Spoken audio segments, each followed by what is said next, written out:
warahmatullahi wabarakatuh. Sebelumnya, perkenalkan, nama saya Marfuah dari Prodi Maka dan Tafsir, Fakultas Usuluddin dan Humaniora dari Lokal 21 IATA. Dalam video kali ini saya menyampaikan materi tentang diksi. Diksi adalah pilihan kata. Pilihan kata merupakan kegiatan untuk memilih kata secara tepat dan sesuai dalam mengungkapkan maksud dan tujuan kepada penyimak atau pembaca baik secara lisan maupun tulisan. Pilihan kata dan kesesuaian kata yang didukung dengan tanda baca pula yang tepat dapat menimbulkan nada kebahasaan, yaitu sugesti yang terekspresi. Melalui rangkaian kata yang disertai penekanan mampu menghasilkan daya persuasi yang tinggi. Pemakaian diksi yang baik akan membantu pembicara atau pendengar dalam menyelesaikan masalah. Begitu pula sebaliknya, gagasan atau ide sudah diterima jika diksi yang digunakan salah sasaran atau tidak sesuai konteks pembicara dan pendengar. Adapun tujuan diksi adalah memberikan kesan serta pesan agar mudah diterima oleh lawan pembicara dan pembaca. Kedua, memperoleh keindahan guna menambah daya ekspresivitas. Maka sebuah kata akan lebih jelas jika pilihan kata tersebut tepat dan sesuai. Fungsi diksi. Pertama, membuat pendengar atau pembaca menjadi paham mengenai apa yang disampaikan. Kedua, membuat komunikasi menjadi lebih efektif. Ketiga, melambangkan ekspresi yang ada dalam gagasan secara verbal. Keempat, membentuk gaya ekspresi yang tepat. Kelima, menciptakan suasana yang tepat. Keenam, mencegah perbedaan tafsiran. Dan yang ketujuh, mencegah salah pemahaman. Adapun syarat-syarat pilihan kata. Pertama, membedakan secara cermat makna kata yang bersinonim. Contoh kata yang bersinonim adalah kata ialah dan adalah. Pemakaian keduanya berbeda-beda. Kata ialah harus diikuti kata yang bersinonim, bukan definisi formal. Contoh, manusia ialah orang. Nah, dalam kata tersebut, kata orang merupakan sinonim dari kata manusia. Kedua, membedakan makna denotasi dan konotasi. Sebelumnya, saya akan menjelaskan terlebih dahulu apa itu makna denotasi dan apa itu makna konotasi. Denotasi adalah makna yang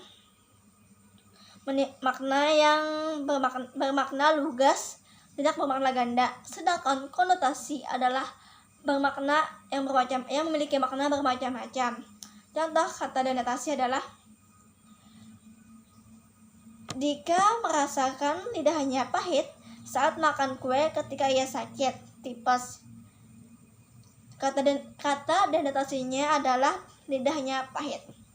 Lidahnya pahit merupakan cara ia merasakan makanan tidak enak ketika ia sedang sakit, karena ia sakit.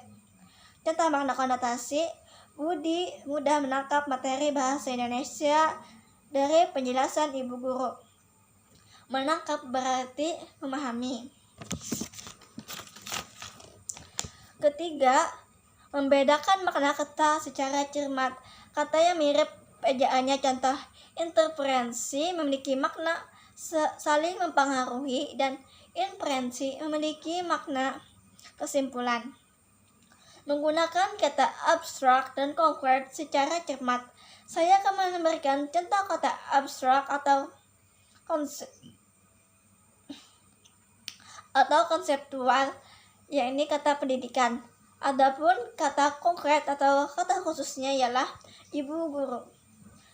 5. Menggunakan dengan cermat kata bersinonim. Contoh, pria laki-laki.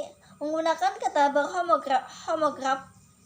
Maksud kata berhomograf adalah kata yang ejaannya dan ejaannya sama tetapi cara pelafalannya berbeda. Contoh, apel yang bermakna buah dan apel yang bermakna upacara. Menggunakan kata berhomonim secara cermat. Contoh, maksud kata berhomonim ialah ejaan dan lafalnya sama, akan tetapi berbeda maknanya karena berasal dari sumber yang berlainan. Contohnya, bulan bermakna kalender dan bulan bermakna satelit. 6. Menggunakan kata yang berubah makna dengan cermat. Misalnya, isu dalam bahasa Indonesia memiliki arti ialah berarti kabar yang tidak jelas dan asal usulnya.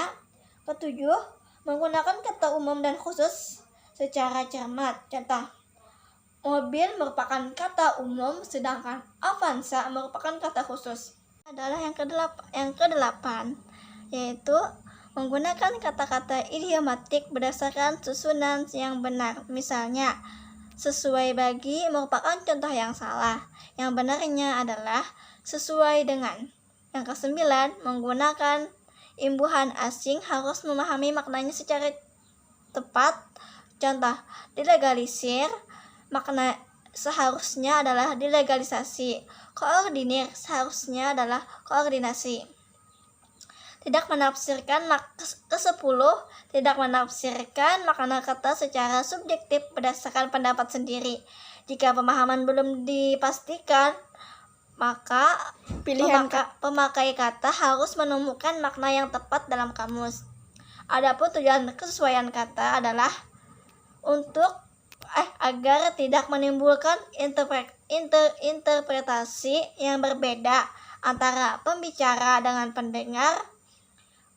Adapun kesesuaian kata adalah pertama, menggunakan kata ragam baku dengan cermat, tidak mencampur adukan dengan kata yang tidak baku. Contoh, hakikat merupakan kata baku, sedangkan hakikat merupakan kata yang tidak baku.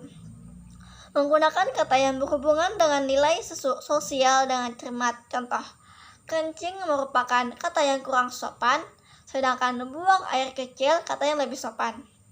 Menggunakan kata berpasangan idiomatik dan berlawanan makna dengan cermat sesuai. Contohnya, sesuai bagi adalah kata yang salah, kalimat yang salah, sedangkan bukan hanya merupakan kalimat yang benar. 4. Menggunakan kata dengan nuansa tertentu, misalnya berjalan lambat, mengesot, dan merangkak. Kelima, menggunakan kata ilmiah untuk penulisan karangan ilmiah dan komunikasi non-ilmiah. Contoh, argumentasi merupakan kata ilmiah, sedangkan pembuktian merupakan kata non-ilmiah. Keenam, menghindari ragam tulisan dalam bahasa tulis. Adapun tujuan kesesuaian kata adalah bertujuan untuk tidak merusak suasana, juga berfungsi untuk menghaluskan kata dan kalimat agar terasa lebih indah. Kedua, untuk mendukung jalan cerita agar lebih runtun mendeskripsikan tokoh, latar waktu, latar tempat, dan latar sosial dalam cerita tersebut. Keempat, hal yang harus diperhatikan dalam diksi adalah pertama, memahami arti dari kata yang digunakan. Kedua, memahami makna, memahami nuansa makna. Yang ketiga, memahami situasi dan kondisi. Yang keempat, memperkaya pembendaharaan kata. Adapun jenis-jenis diksi berdasarkan maknanya, makna denotatif dan makna konotatif. Sedangkan diksi berdasarkan leksikal, sinonim, antonim, homonim, homofon, homogram, hipernim, dan hiponim. Memahami jenis-jenis makna. Pertama, jenis makna leksikal dan gramatikal. Leksikal adalah makna yang sesuai dengan referennya, makna yang sesuai dengan hasil observasi, alat indera, atau makna yang sungguh-sungguh nyata dalam kehidupan. Sedangkan makna gramatikal adalah makna yang timbul karena proses tata bahasa. Kedua, makna denotatif dan konotatif. Pembeda makna denotatif dan konotatif terdapat pada ada atau tidak adanya nilai rasa pada sebuah kata. Makna denotatif adalah makna yang sesuai dengan hasil observasi menurut penglihatan, penciuman, pendengar, rasa, ataupun pengalaman lainnya. Dengan kata lain, makna sebenarnya. Makna konotatif adalah makna kiasan.